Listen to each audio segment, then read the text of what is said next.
Now हम आगे चलते हैं, इसके प्रिंसिपल के देखते हैं कि प्रिंसिपल क्या होता है क्रोमेटोग्राफी टेक्निक्स का। अब हम प्रिंसिपल के बारे में जानेंगे क्रोमेटोग्राफी का।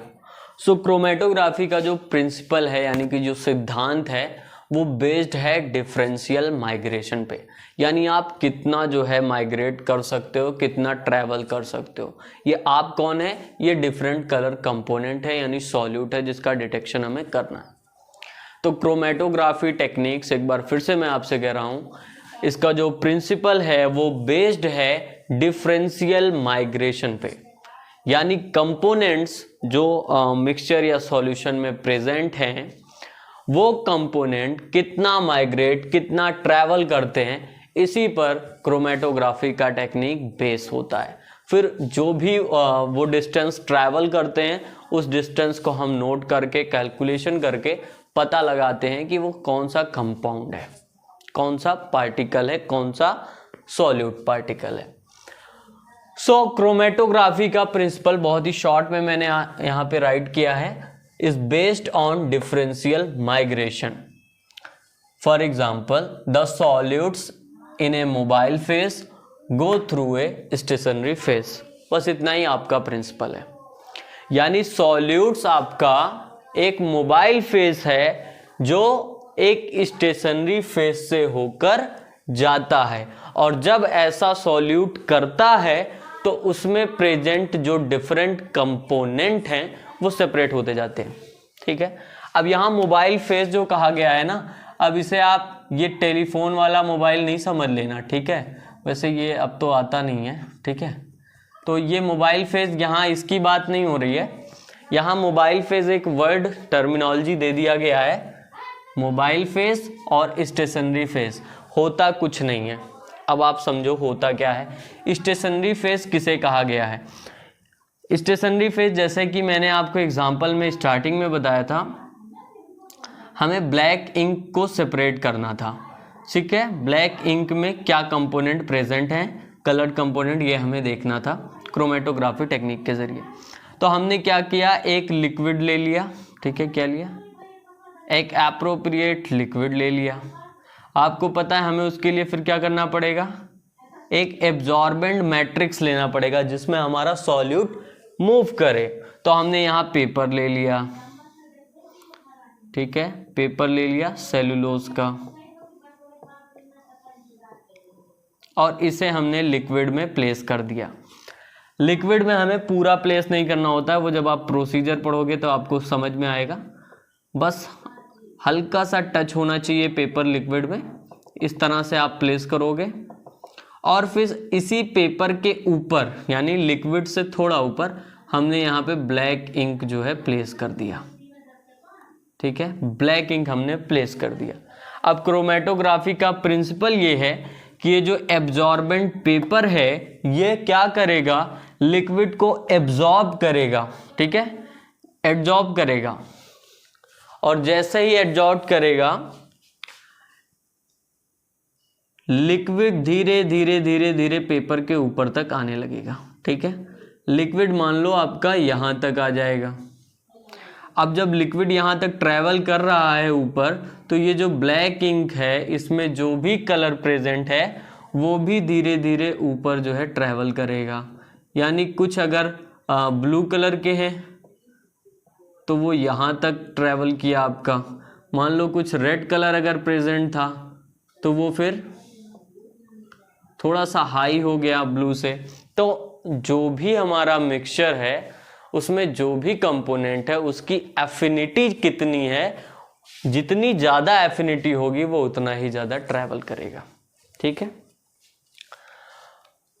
हाँ, तो इसमें मोबाइल फेज और स्टेशनरी फेज क्या हुआ मैं आपको ये बताना चाह रहा था।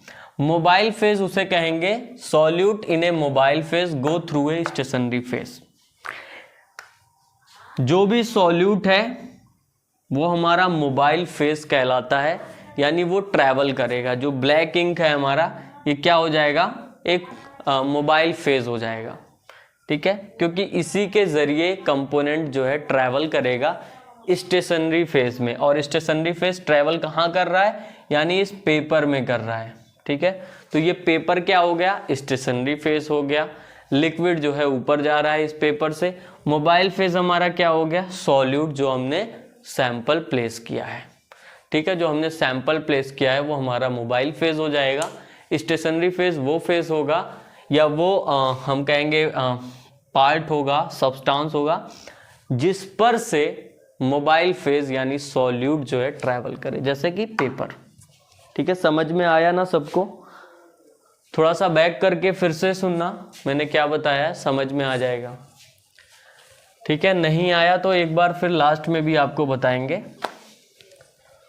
Okay, after that as the solute move through the stationary phase they separate called chromatographic development. ठीक है, यानी जब सॉल्यूट हमारे जो कंपोनेंट है वो मूव करते हैं स्टेशनरी फेज पेपर से, तो वो सेपरेट होते जाते हैं अपने डिफरेंट कलर कंपोनेंट में, और इसे हम लोग बोलते हैं क्रोमेटोग्राफिक डेवलपमेंट।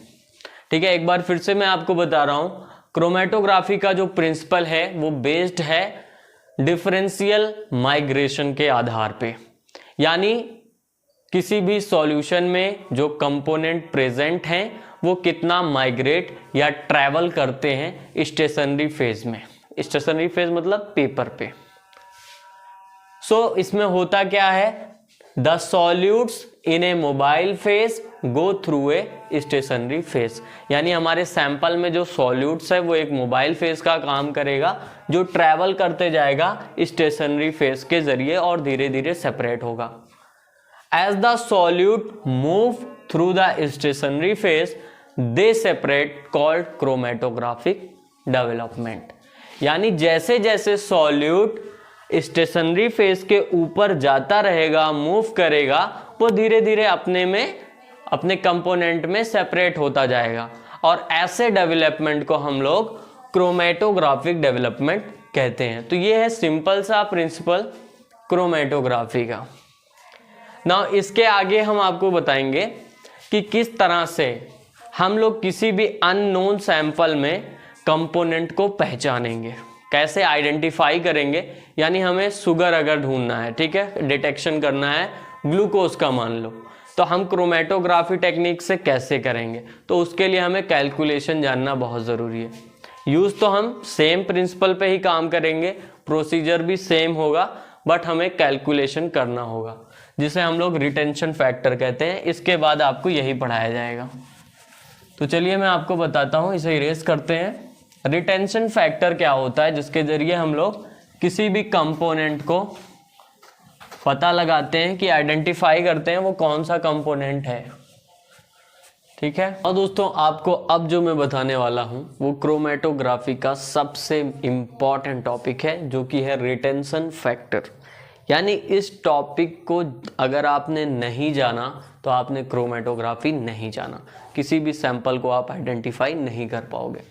यानी मान लो कोई भी सैंपल हमारे पास आता है जिसके हमें कंपोनेंट का डिटर्मिनेशन करना है, तो उसके लिए क्रोमेटोग्राफी टेक्निक में हमें इतना तो पता है, हाँ हम माइग्रेशन के आधार पे उसे जो है देख लेते हैं कितना वो माइग्रेट कर रहा है।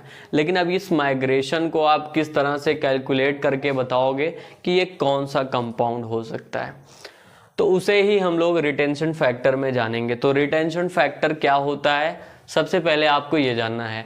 Retention factor is a quantitative indication of how far a particular compound is travel in a particular solvent। ठीक है, तो रिटेंशन फैक्टर मैंने क्या बताया, यानी ये एक क्वांटिटेटिव इंडिकेशन है, आपको संख्या में इंडिकेट करता है कि कोई पार्टिकुलर कंपाउंड एक पार्टिकुलर सॉल्वेंट में कितना ज्यादा ट्रैवल किया है। दूसरी चीज, आरएफ वैल्यू कैसे निकालते हैं। कोई अननोन कंपाउंड है यानी सॉल्यूशन है, हमें भी नहीं पता कि इसमें क्या सॉल्यूट प्रेजेंट है, क्या कंपाउंड प्रेजेंट है, और हमें इसे आइडेंटिफाई करना है, यानी वो हमारे लिए अननोन कंपाउंड हुआ। So RF value for the unknown compound is close और the same as the RF value for the noun compound, then the two compounds are most likely similar or identical. For example, chlorine. Chlorine RF value is less than 0.20. बहुत ही important sentence है ये, जिसमें right किया गया कि RF value किसी भी unknown compound का क्लोज होता है, बिल्कुल करीब, या सेम होता है RF value for the noun compound के। यानी हमें क्लोरीन का जैसे पता है, नाउन कंपाउंड हो गया क्लोरीन, क्योंकि क्लोरीन का हमें RF वैल्यू पता है कि 0.20 से लेस होता है, ये क्लोरीन होता है, हमें पता है। तो ये RF वैल्यू हुआ नाउन कंपाउंड। और हमने जो अननाउन सॉल्यूशन था, अननाउन कंपाउंड था, उसका डिटेक्शन किया तो हमें 0.15 प्राप्त हुआ, यानी कि वो भी क्लोरीन है। ठीक है, क्योंकि यहां साफ साफ आपको बताया गया कि RF value for the unknown compound, जो हमें नहीं पता है, उसका RF वैल्यू अगर आपको प्राप्त होता है is close or same as the RF value for the noun compound, for example chlorine, then the two compounds RF value are most likely similar or identical. For example chlorine, जैसे कि chlorine का RF value less than 0.20 होता है। तो I hope आप समझे होंगे retention factor क्या है। इसे RF से प्रदर्शित करते हैं, कहीं कहीं रिटार्डेशन फैक्टर भी इसे कहा जाता है। ठीक है, तो ये इंपॉर्टेंट था। इसके बाद आपको फार्मूला बताना है, तो ये समझना जरूरी था कि रिटेंशन फैक्टर क्या होता है। चलो अब आपको फार्मूला बताते हैं, किस फार्मूले पे हम जो है कैलकुलेट करेंगे। ठीक है, अभी तो मैंने बताया कि रिटेंशन फैक्टर होता क्या है, किस तरह से आप अननोन कंपाउंड को डिटेक्ट करते हो, लेकिन अब मैं आपको जो बताऊंगा वो होगा फार्मूला। ठीक है, तो चलिए फार्मूला भी देख लेते हैं।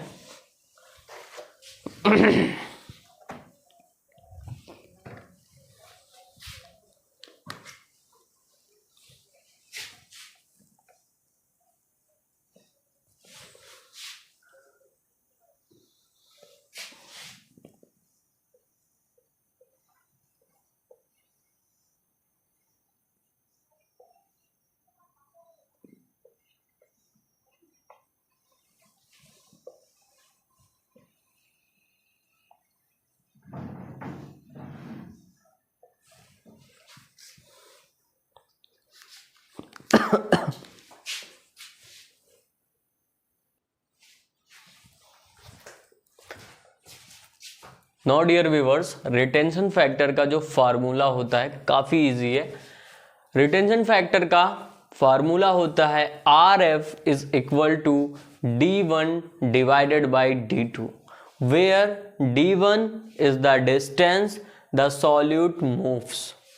यानी D1 क्या है, जो भी सॉल्यूट के अंदर कंपाउंड है, जितना भी वो मूव करता है, ट्रैवल करता है, उसे हम D1 से प्रदर्शित करेंगे।